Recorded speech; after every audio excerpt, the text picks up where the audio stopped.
Questions to the Prime Minister. Leila Moran. Number 1, please, Mr. Speaker. The Prime Minister. Thank you, Mr. Speaker. Mr. Speaker, I'm sure the thoughts of members across the House remain with all those affected by Hurricane Irma, particularly in our overseas territories. And I would like to update the House briefly. My right honourable friend, the Foreign Secretary, has travelled to the overseas territories to see the recovery work at first hand and assess what more is needed. As I told the House last week, we had a Navy ship pre-positioned in the region and humanitarian experts on the ground to coordinate the UK response. Since Thursday, COBRA has met regularly to coordinate the government's response, bringing together military aid and consular effort. And today I'm announcing an additional £25 million to support the recovery effort, further to the £32 million of assistance I announced last week.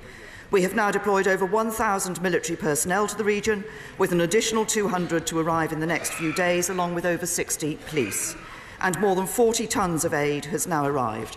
And I'm sure that members across the House would like to join me in paying tribute to the hard work of the many people, military and civilian, who are doing an incredible job in difficult circumstances.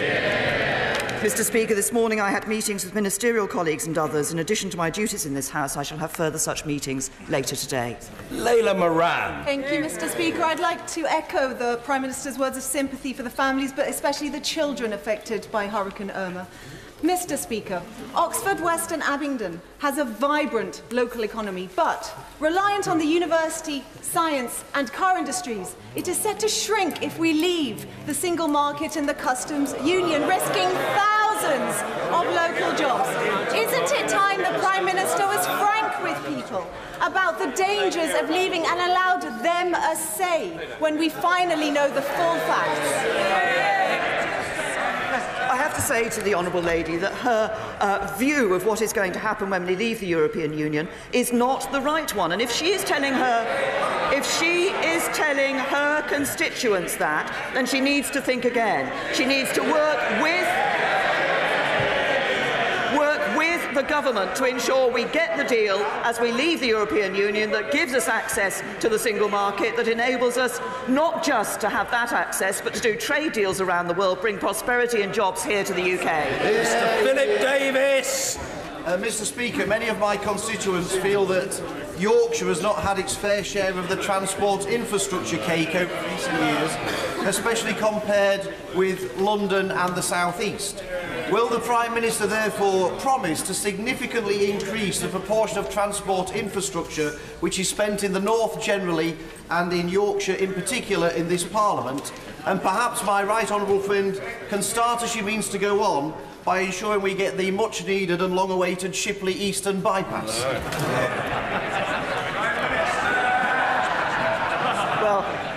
My honourable friend raises an important point, and he never ceases to raise the concerns of his constituents, as he rightly should, in this House.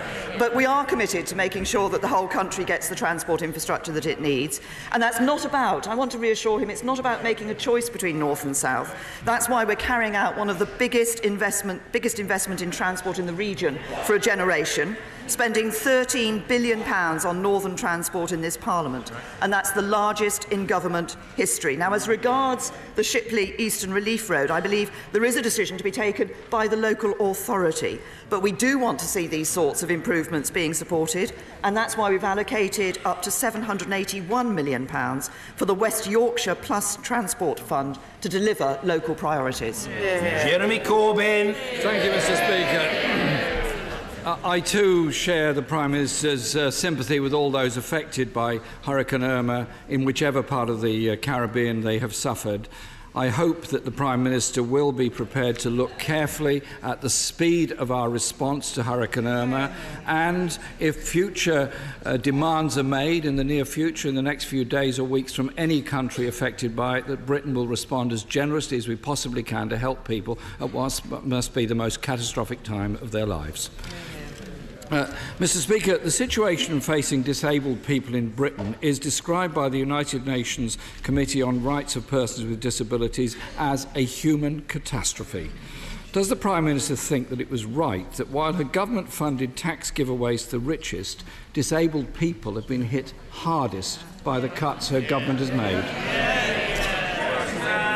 Well, first of all, in response to the references that the Right Honourable Gentleman made to the UK response to Hurricane Irma, I can assure him that actually the UK response was a speedy one. We already had RFA Mounts Bay pre-positioned, as I have said, and it was able to go in immediately to Anguilla, first of all, to make necessary repairs, such as ensuring that the hospital there could continue to operate. And it was able to do that straight away. But of course we recognise that the devastation that has taken place means that there will be a significant need for reconstruction in those British overseas territories. Of course, other members of the countries that are members of the Caribbean have been hit, and other countries in the region as well. But we will be obviously looking, there will be a point at which it's right to start the reconstruction work, and of course we will be working with our overseas territories to ensure that we are able to see those countries actually brought to life once again, and people able to have an economy and a good life there. In relation to the questions about disabled people, I have to say to the Right Honourable Gentleman that over the time that we have been in government, we have been seeing more disabled people get into the workplace. We have focused, crucially, we have focused the support we're giving to disabled people on those who are most in need, and we have increased the amount of support that is being given overall to disabled people. So again, the picture that he presents is not a fair one. Jeremy Corbyn. The United Nations Committee says, and I quote, that government policies have caused grave and systematic violations in the rights of disabled people. We've seen punitive assessments and sanctions, cuts to disability benefits, and the bedroom tax that has hit disabled people, 4.2 million of whom now live in poverty. At the weekend, Mr. Speaker, we were told that the public sector pay cap had been dropped. On Monday, the Prime Minister's spokesperson said it would continue as planned. Yesterday, they said the pay cap was over, but later found out that police and prison officers still face a real terms pay cut.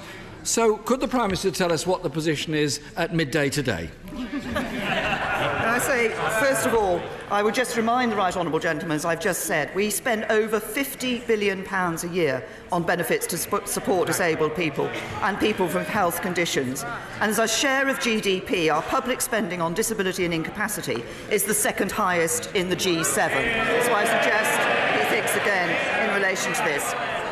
And in relation to the question of public sector pay, I said to him, I think it was only last week when questions were raised about this, that there were 2 further public sector pay review bodies to report, and the government had to respond to those pay review bodies. Those were for prison officers and for police officers. They reported, they made their recommendations, and as we have accepted the recommendations of the independent pay review bodies across the public sector, we accepted them for those 2 groups of workers.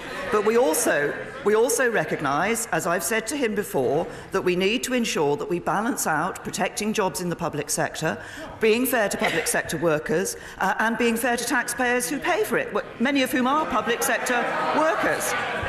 There is a need for greater flexibility as we look at these issues of public sector pay in the future. We will be working on this in the lead up to the budget, and the remits for the pay review bodies for 2018-19 will be published in due course. Jeremy Corbyn. Does the Prime Minister understand that inflation is now 2.9%? Anything less means that dedicated public servants are worse off again, and they've been made worse off every year for the past 7 years. Yesterday, the Prison Officers Association weren't impressed either with the 1.7% offer, saying it's a pay cut, it's not acceptable. We discovered, Mr. Speaker, that they have been offered, the police as well, a slightly smaller real terms cut in their incomes. Came the news that this will be funded by more service cuts. Can the Prime Minister guarantee no more police or prison officers will be lost as a result of the decisions she has made this week? What the Right Honourable Gentleman fails to remind people is that these pay review bodies who have reported and recommended these sums of pay are independent bodies. They make a recommendation to the government, and the government has taken those recommendations. But he's also failed to mention 1 or 2 other things. He's failed to mention the automatic pay increases over and above the 1% that many public sector workers get. Indeed, a calculation suggests that a new police officer in 2010, thanks to progression pay and annual basic salary increases and the increase in the personal allowance that is a tax cut for people, have actually seen an increase in their pay of over £9,000 since 2010, a real terms increase of 32%. Jeremy Corbyn! Mr. Speaker, there are 20,000... Far too much noise in the chamber. We'll get through all the questions, however long it takes, but it's just a bit tedious if it's disrupted by excessive noise. Mr. Jeremy Corbyn. Thank you, Mr. Speaker. There are 20,000 fewer police officers and 7,000 fewer prison officers than there were in 2010. 43% of police stations have closed in the last 2 years alone. Police budgets cut by £300 million.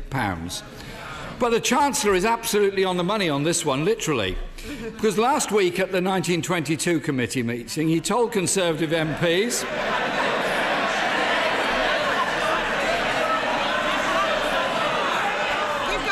He told Conservative MPs, look at us, no mortgage, everybody with a pension, never had more money in the current account. A Conservative Prime Minister once told Britain, you've never had it so good. Now Tory MPs tell each other, we've never had it so good. Can the Prime Minister tell us what's happened in the last 7 years to the average person's bank account? That's right. What's happening? Can I say to the right honourable gentleman, and I'm very interested, he's talking about ordinary people, he's talking about what the situation that they face. This is his fourth question. He has not yet mentioned the employment figures today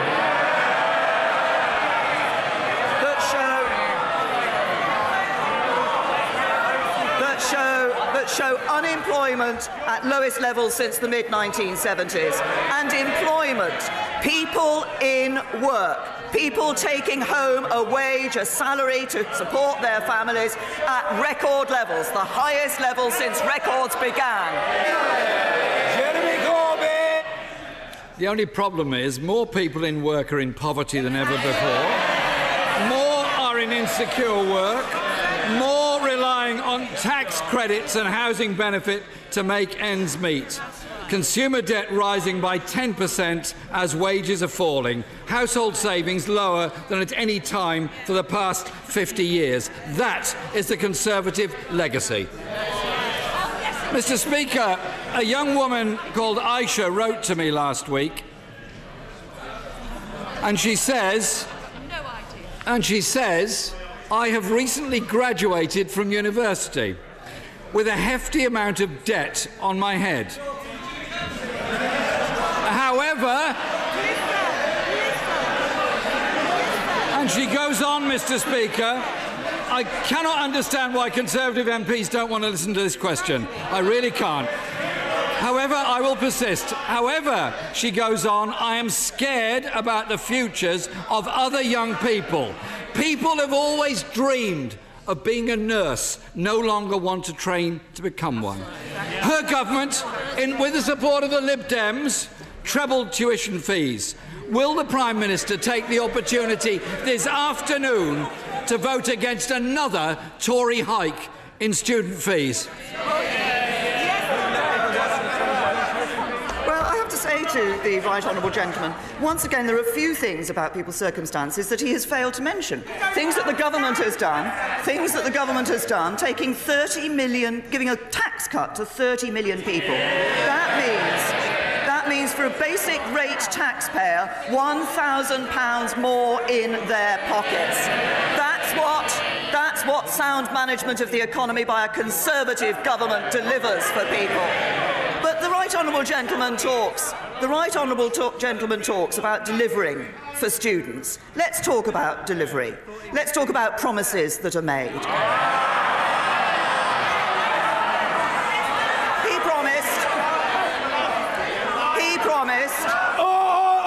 There's far too much noise on both sides of the chamber. I say in all candour and friendliness to the honourable member for Brent Central, who's in a very animated state. I don't know what you had for breakfast, but I think I ought to steer clear of it. The Prime Minister. Thank you. Thank you, Mr. Speaker. The right honourable gentleman promised workers that he'd protect their rights, and on Monday he let them down. He promised students that he would deal with their debt, and he's let them down.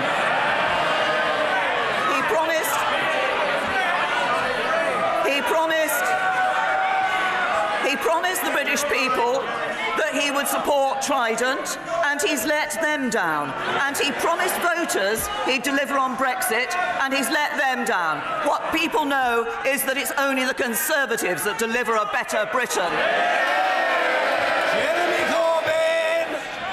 Mr. Speaker, the Institute of Fiscal Studies reports that English graduates have the highest student debts anywhere in the world. Poorest students now graduating with an average debt of £57,000. Who is responsible but her party and the Liberal Democrats of that situation? Mr. Speaker, we're in the middle of an economic slowdown. The OBR says there is a growing risk of recession under her watch. Growth is slowing, productivity worsening, wages falling, jobs becoming more insecure, personal debt increasing, saving levels falling, and homelessness rising all over the country. And it's forecast that by the end of this Parliament, 5 million children in this country, the fifth richest country in the world, will be living in poverty. Isn't it true that not only is our economy at breaking point, but for many people, it's already broken as they face up to the poverty imposed by this government? Can I just say to the right honourable gentleman, yet again, he has failed to mention on student fees. Who was it who introduced tuition fees? It wasn't the Conservative Party, it was the Labour Party that introduced tuition fees. But let's look at what has happened. Let's look at what has happened in our economy. What do we see? Record levels of direct investment in the British economy. Firms investing in this country because they believe in the future of this country. What we also see from the employment figures today, more people in work than ever before. We see more women in work. We see more 16 to 24-year-olds in work or in full-time education than we've seen before. That's what you get with a strong economy. And what do we know? And what do the people know? That the Labour Party, with its high debt, its high taxes, its fewer jobs, Labour Party would only destroy our economy as they did last time. We had to sort it out. The only people who pay the price for the Labour Party are ordinary working families. Edward Arger! Thank you, sir. Britain's countryside, and I would argue Charnwood's countryside, is the most spectacular in the world because it is cared for by our farmers. Given today is the NFU's Back British Farming Day, will my right honourable friend join me in recognising the huge contribution farming makes to our economy and our country, and in her clear determination to deliver a Brexit that works for Britain, will she ensure it is a Brexit that works for Britain's farmers as well? Well, I'm very happy to join my honourable friend in marking Back British Farming Day and recognising the enormous contribution, the important contribution that is made by the food and farming industry to our economy. But as he implies in his question, leaving the EU does give us a new opportunity for UK agriculture. We'll be able to design policies for our agricultural industry and our food and farming industry that actually suit the United Kingdom and suit our countryside and suit our environment, and can provide better value for the taxpayer. So yes, I'm happy to back the Back British Farming Day, and yes, we will make a success of leaving the European Union for our food and farming industry. Ian Blackford. Thank you, Mr. Speaker. Since 2007, annual real wage growth in the OECD has been an average of 6.4%. Can the Prime Minister explain to the House how the UK has measured up over the same period? I think it might be quite interesting for the honourable gentleman to tell the House about the economy in Scotland, which is, I seem to recall that the economy in Scotland is not doing as well as the... Order! The honourable gentleman member in Helion and Yar shouldn't yell from a sedentary position. I have been doing my best to nurture the honourable gentleman's rise to statesmanship, but he thwarts me at every turn. At every turn. Calm, repose, the statesmanlike behaviour of the Father of the House would be more appropriate. The Prime Minister. Well, I say to the honourable gentleman, as I say, he should look at what is happening to the economy in Scotland under an SNP government, because it is an SNP government that is failing the people of Scotland. And the only thing I would say to him is actually the people of Scotland now have a strong voice in this House through our 13 Conservative members of Parliament. Mr. Ian Blackford! Thank you, Mr. Speaker. I was under the impression this is questions to the Prime Minister. If the Prime Minister wants to question the Scottish Government, perhaps you can get Ruth Davidson to ask a question. Mr. Speaker, the UK's record in earnings has been significantly worse than almost every other developed country. In fact, real wages in the UK have fallen by 2.6% since 2007. Wages aren't growing. The cost of living is rising. Household budgets are stretched. Mr. Speaker, the government can find the money for quantitative easing, £435 billion since 2009, but can't find the money for fiscal measures to grow the economy. This is a government that does not understand how to use economic levers, and it's our people that are paying the price. Will the Prime Minister take responsibility for the government's gross mismanagement of the UK economy?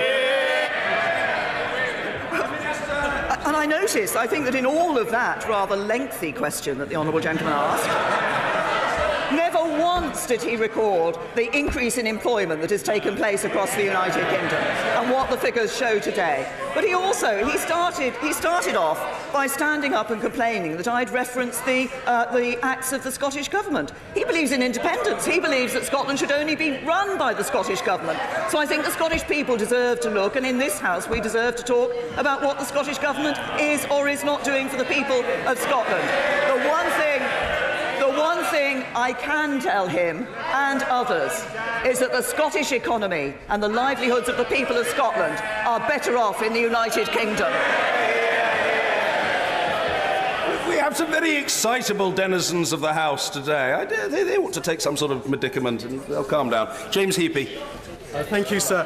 Mr. Speaker, residents in communities across the Wells constituency have been angered this summer by a seemingly endless stream of illegal traveller encampments. Will the Prime Minister look at what more government could do to help local authorities close these illegal encampments more quickly and at less cost to local taxpayers? Well, can I say to my honourable friend that he's raised an important issue. It's not an issue that is unique to his constituency of Wells. It is felt by many members across this House. And we are concerned about unauthorised encampments and the effect that they have when they leave communities. There is a wide range of powers available to both local authorities and police. We want to see them working together and with local landowners. But we do keep these matters under review, and I'm sure my right honourable friend, the Community Secretary, will be happy to meet with my honourable friend to discuss this. Leon. Mr. Speaker, 4 years ago, after the death of her mother, my constituent Alyssa became the sole carer for her 3 siblings. Now, her elder sister has gone to university and Alyssa has had a child of her own. But despite saving the state hundreds of thousands of pounds in care costs, Alyssa is ineligible for the Sure Start grant and for child tax credits. This is an anomaly for kinship carers. Will the Prime Minister today commit to reviewing this ahead of the autumn budget? Obviously, there are certain rules that are in place for these situations. The honourable lady has raised a situation with various aspects to it, and can I suggest that she writes to me about that, and I'll look at the detail that she's set out. Closed question, Mr. Michael Fabricant. Question 8, sir. I will be happy to meet the new Conservative Mayor of the West Midlands when my diary allows. Mr. Michael Fabricant. I'm very encouraged to hear it. Last week, in the face of stiff competition, Birmingham defeated the brilliant Liverpool approach, and won the award for the Commonwealth Games in the West Midlands, which is excellent news for the economy, not only for Birmingham, but also for the Greater West Midlands, including Lichfield. So would my right honourable friend speak, and I see she's sitting next to him, to the Chancellor to ensure that he backs the bid as well, and then bat for Britain to ensure that Birmingham wins the Commonwealth Games over Kuala Lumpur? Well, can I say to my honourable friend, I'm grateful for his question. I do, Mr. Speaker, I have noticed that my honourable friend apparently is shortly to appear on a Channel 4 programme called Celebrity First Dates.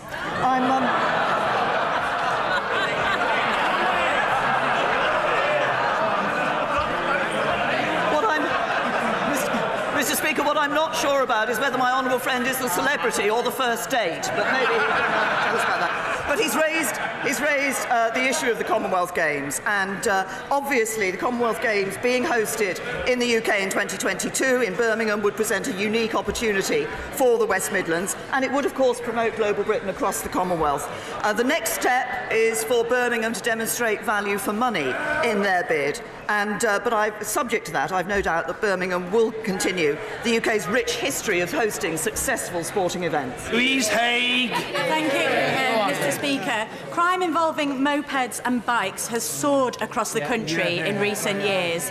Given yesterday's unfunded real terms pay cut to the police will actually cost us more frontline officers, can I suggest to the Prime Minister that the very least you can do is change the law to protect police officers if they are driving according to their training and experience when pursuing and responding to blue lights, and send a message from this House that no force should be operating a blanket no-pursuit policy. The police protect us every day. Isn't it high time that the Prime Minister protected them?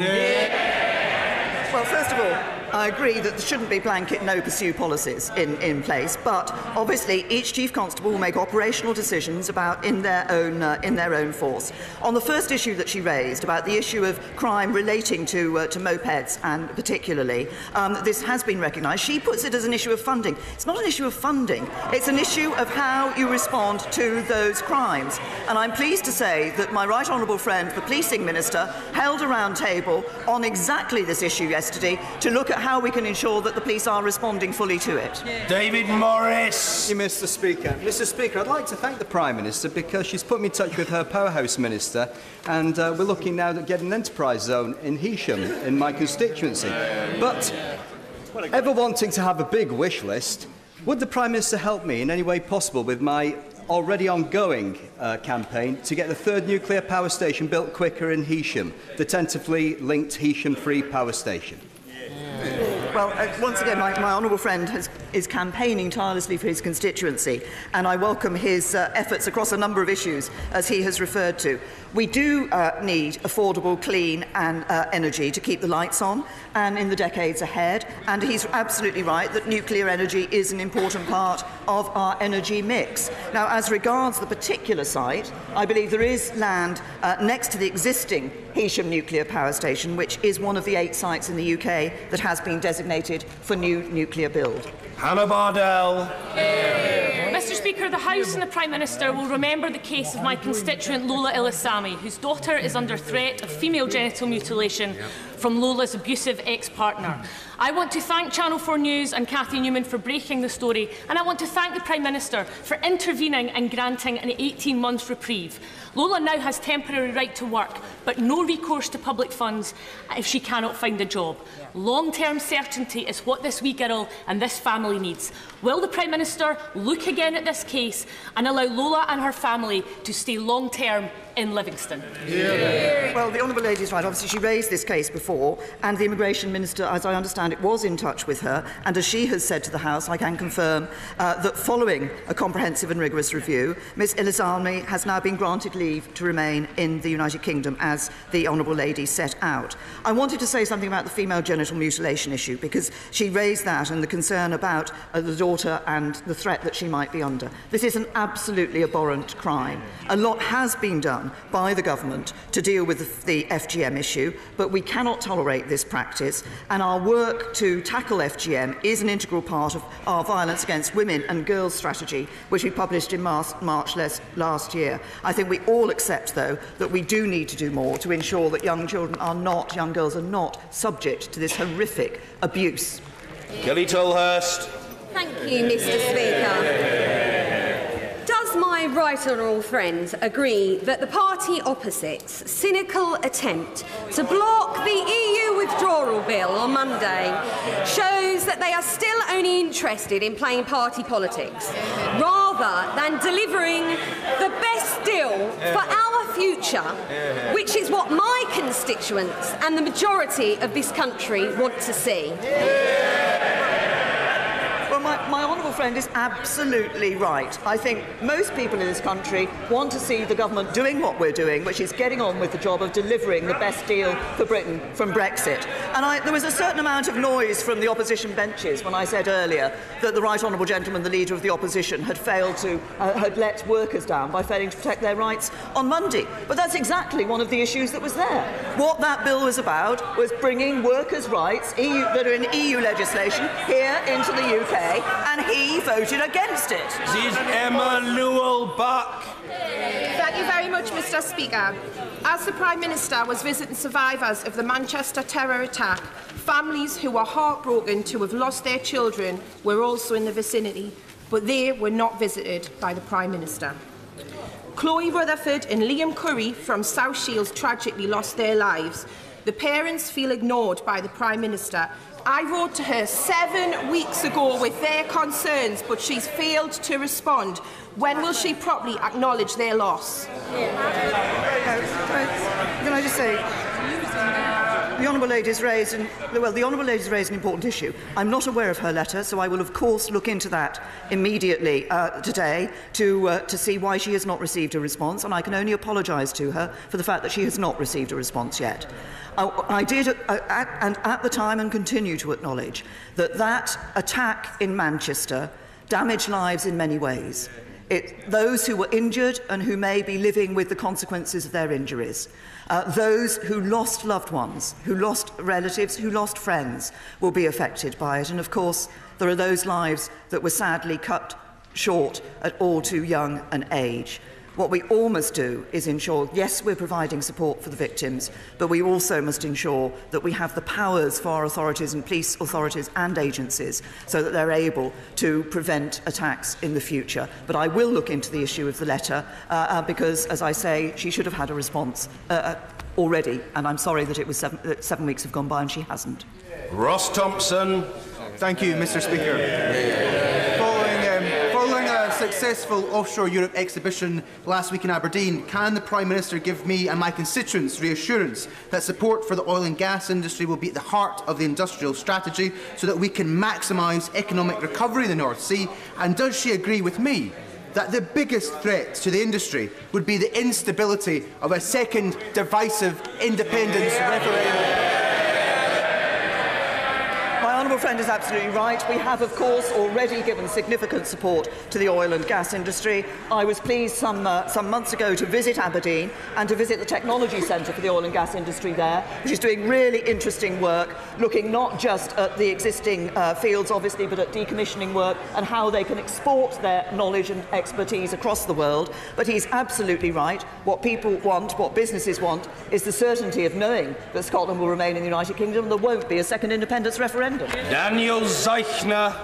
Cambridge parents tell me that when young people returned to schools and colleges last week, in some cases they found that almost half the cooks and cleaners had gone. The Cambridge News reports that pubs in the area won't be able to serve food because they can't find the skilled staff to do it. Isn't it ironic? Taking back control is a further blow to the great British pub. Can the Prime Minister tell us what plans she's put in place to help institutions deal with this chronic and acute sudden shortage of labour? The honourable gentleman talks as if there is no net migration into this country any longer, whereas, of course, there is net migration into this country. People are coming into this country to take on work. But there's a wider issue that we need to deal with, that the government is dealing with as a result, and we've seen that in some of the announcements my right honourable friend, Secretary of State for Education, has made, which is making sure that young people here in the United Kingdom do get the training, do get the skills, do get the technical education they need to be able to take on the skilled jobs of the future. Mike Wood. Mr. Speaker. Today is World Sepsis Day. Sepsis claims at least 44,000 lives a year in the UK, and earlier this year I almost became part of that tragic statistic. Will the Prime Minister look at what more the government could be doing to support awareness-raising programmes so that we can catch sepsis more quickly, treat it more effectively and save more lives? Well, I'm sure I would echo the feelings of everybody across this whole House in saying that we are pleased that my honourable friend managed to battle sepsis and come through and win that particular fight. And I commend him for his recovery, but also commend all those who supported him in that fight and in that battle, including, of course, the excellent medical staff who provided him with the care he needed. He's absolutely right. The estimate is that 10,000 deaths per year could be prevented by better and earlier diagnosis of sepsis, and so we do need to get better at spotting it and get more at raising awareness. So we will be publishing a new sepsis action plan. A nice quality for the NHS, a nice quality standard is due to be published this week, and NHS England is also going to be publishing guidance to further support frontline staff. Kirsty Blackman. Thank you, Mr. Speaker. Mr. Speaker, at the last census, there were 3,000 Aberdonians who said that they were born in Nigeria. Recently, the UN Human Rights Office reported concerns about threats to the Igbo people in northern Nigeria. I know the Foreign Secretary recently visited the country. Could she tell me what her government is doing to encourage the communities there to live in peace? Yes. Well, we do make efforts across a number of fronts in relation to this, and we are giving support to Nigeria in a whole variety of ways. And as she says, there is a significant diaspora of people with connections and heritage in Nigeria here in the United Kingdom. She's right that the Foreign Secretary has visited Nigeria, and we continue to work with Nigeria. And one of the things that I think is important is working with Nigeria on the state of their economy to ensure that communities across Nigeria can feel stability and security for the future. Victoria Atkins. Mr. Speaker. Yesterday, the Shadow Justice Secretary refused 4 times to condemn illegal strike action, and Labour's biggest union paymaster seems to agree. Such illegal action would, of course, cause misery for millions of people across the country. Does my right honourable friend join me in condemning illegal action? And does she agree with me that it is we Conservatives who understand that this great country was built on the principles of democracy and the rule of law?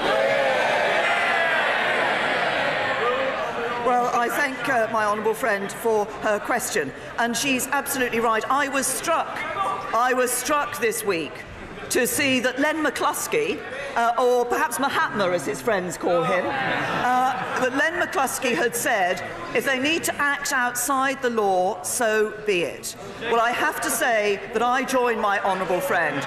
On this side of the House, we are very clear. We condemn illegal strikes. We condemn action outside of the law. And the people who suffer from those illegal strikes are the ordinary working families who can't get their children to school, who can't access the public services they need, and who can't get to work. Once again, the price of labour is pain for ordinary working families. Jamie Stone! Mr. Speaker, owing to recent changes to maternity services in my constituency, a vastly increased number of pregnant mothers are having to make an over 200-mile return trip to give birth. You can imagine how dangerous it is in the depths of a Highland winter. While I recognise this is a devolved matter, could I nevertheless ask the Prime Minister for advice as to how I can help sort out this desperate situation? Can I say to the honourable gentleman, obviously he is right to speak up on behalf of his constituents in the Highlands, He's referenced the fact that health is a matter for Scotland as a devolved matter, so of course it's for the Scottish Government to make full use of their powers available to deliver the healthcare services people in Scotland deserve. I think the people in Scotland will be sorry that the Scottish Government is failing, the SNP government in Scotland is failing to deliver for them in relation to health services. And of course, this week we marked the 20th anniversary of the vote to create the Scottish Parliament, so it's particularly notable. But as the honourable gentleman takes his place in this House, can I welcome him to his place in this House? I wish him the best in his efforts, and I say I think standing up and mentioning the failure of the Scottish Government in this House is part of the answer to his question. Dr. Julian Lewis. The widow of our murdered colleague Ian Gow has expressed dismay and disgust that hundreds of former soldiers face re-investigation yet again about incidents 40 years ago whilst the suspected killers of her husband walk free. Will the Prime Minister now bring forward legislation for a statute of limitations coupled with a truth recovery process, finally to put an end to this grotesque situation, as she is perfectly able to do? Well, can I say first of all to my honourable friend that the overwhelming majority of our armed forces in Northern Ireland served with great distinction, and we owe them a huge debt of gratitude for what they did. Now, obviously, as part of our work to implement the Stormont House Agreement, we will ensure the new legacy bodies will be under legal obligations to be fair, balanced and proportionate. And this will make sure that our veterans are not unfairly treated and will recognise the fact that 90% of the deaths in the Troubles were caused by terrorists, and we should never forget that fact. But our focus is on ensuring that the investigative bodies responsible for looking at deaths during the Troubles will operate in a fair, balanced and proportionate manner. Jonathan Edwards. Diolch yn fawr iawn, Mr Speaker. Today is also Black Welsh Farming Day, and NFU Cymru estimate that agriculture contributes 60,000 jobs in Wales as well as £500 million. How will farming be able to continue that contribution once the International Trade Secretary opens up domestic markets to lower standard food while simultaneously losing unrestricted access to our main export market? Well, I'm very happy. As I said, I back Britain Farming Day and obviously back those farmers in Wales as well. And I've been pleased in recent months to visit farmers and sit down and talk to farmers in Wales. What we are doing in relation to the European Union is looking to leave the European Union with a good trade deal which will continue to enable trade to take place on as friction-free and tariff-free basis as possible. And that will be good for Welsh farmers. But we also want to ensure, and I think there are opportunities for Welsh farmers for exporting around the rest of the world that we can ensure with our trade deals with the rest of the world. Mr. Simon Hoare. Mr. Speaker, tomorrow I will have the great honour and privilege of hosting in this place a celebratory event marking the 50th anniversary of the Multiple Sclerosis Society. We will be welcoming partners from across the world who have come together over that half-century in order to try to tackle and defeat that pernicious condition. Could I invite my right honourable friend, as Prime Minister, to send both her good wishes to the MS Society internationally as we celebrate this important milestone, but also commit the government, as it has done over the last few years, to work across the departments in order to ensure that those with MS have both the maximum support and also the encouragement to get back into work, which so many of them wish to do. Well, I thank my honourable friend for raising this issue, and I'm very happy to join with him in sending absolutely our best wishes to the MS Society.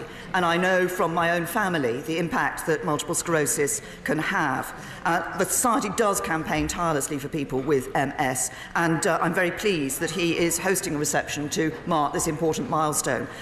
We have seen progress over the last 15 years. The Department of Health has made funding available for neurological research, which of course does include MS. But as he says, this is not an issue that is just for the Department of Health. It is important, as we are doing in the Department of Work and Pensions, to look at helping people with MS back into the workplace, because many of them want to be able to continue to be in the workplace and to provide for themselves and their families. Mr. Norman Lamb. 4 years after teenager Christina Edkins was tragically killed by Philip Simmerlane, a man who was acutely ill with psychosis and who had only recently been released from prison. The chair of the independent panel has expressed his extreme concern that vulnerable prisoners are still being released from prison without adequate support. Will the Prime Minister give it an urgent priority to ensure that we guarantee that there is proper support, proper continuity of care and the sharing of information between prison and mental health services to reduce the risk of another tragedy taking place? The Right Honourable Gentleman raises an important, a very important issue. On mental health, he has campaigned long and hard on this issue and made a huge contribution in doing that. But what I would say to him is this issue of the relationship between health services and prison is a long-standing one. Efforts have been made, and there have been some progress made in improving that relationship in relation to the responsibilities of the Department of Health of the NHS in prisons to ensure that exactly the sort of cross-cutting action can be taken. But of course, we will continue to look at this. Nigel Huddleston. Thank you, Mr. Speaker. It is an honour every day to work alongside some incredibly talented female MPs on both sides of the chamber. There is a Westminster Hall debate this afternoon on women in Parliament. What does the second female Prime Minister believe should be done to get even more talented women into Parliament? Well, can I say to my honourable friend, I'm very pleased because I think he is playing his own role in helping to support women to... I think he is playing his own role in helping to support Women to Win, the organisation within the Conservative Party which encourages women to see Parliament as a career for them and to gain the expertise and the skills and to ensure that they come forward onto these benches. I'm very pleased to see the increased number of women Conservative MPs we have in this House. And as a party, we will continue. As a party, we will continue to support women coming into Parliament and encourage, through the excellent role models we have of Conservative members of Parliament in this House, more women to come forward. Finally, Sir Vincent Cable. Can the Prime Minister explain the logic behind treating European fruit pickers and cleaners as an economic threat, while at the same time being completely relaxed about European ownership and control of the railways, the water system, the electricity companies, and indeed last week the takeover of one of Britain's few remaining technology companies, Aviva? Isn't this a question of being biddable to big business but paranoid about people?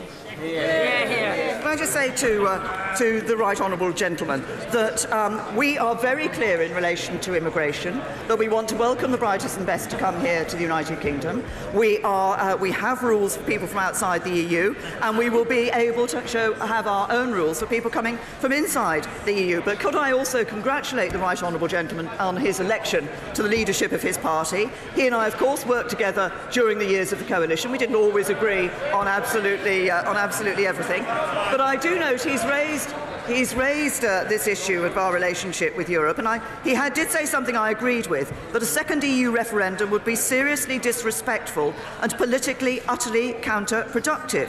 So I was rather disappointed to hear that he has now reversed his position and backs a second referendum. But perhaps it's not unusual for a Liberal Democrat to say one thing before the election and another after it.